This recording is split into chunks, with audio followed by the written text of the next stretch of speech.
central language processing disorder. I was diagnosed with this in my youth, Hmm. and that also made me think that I had speech problems and I had communication problems. And that kind of led me to mumbling. Like, I started mumbling for about a whole year. And I also have a low voice, so it takes more energy for me to project, which is a very subjective experience. Like, it actually takes more projection, like more forcing from my diaphragm to make my voice heard.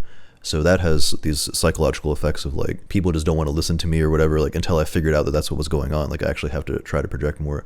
I also see how my communication is constructed based on my exposures. I really started questioning what is an original thought and what are original ideas, original ways of speaking, and I've intentionally changed my personality and my presentation in the way that I speak multiple times over the years because of this.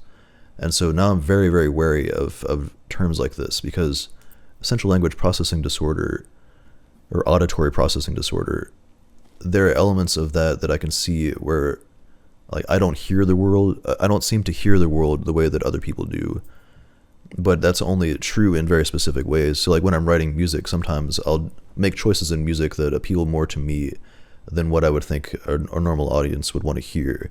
And that seems to be more prominent in my experience. This is also true in speech, that overlaps in speech and in public communication. And so it's like the way that I learned to communicate well, or at least the way that I'm doing it now, is by a lot of trial and error, like a lot of experimentation and just doing it wrong and then getting feedback from other people. Whereas other people seem to just kind of like have that, or they got the early childhood exposure where they were able to introspect more. They did like a prayer like you were describing, or they had parents that taught them introspection habits, or they got lucky enough to learn about psychology in school and that kind of thing.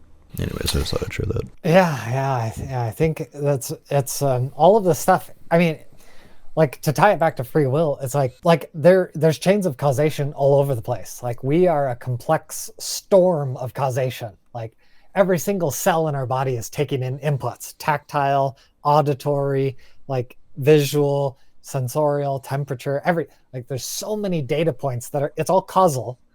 But then within our brains, there's all these causal linkages, and it's constantly building.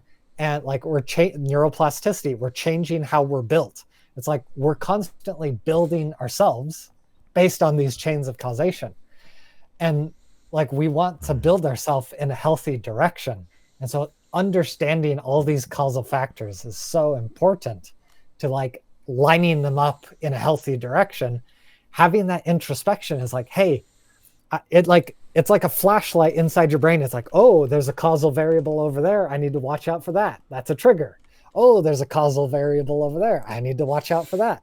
And so we're getting awareness of all these causal factors to help align us to build in a good direction.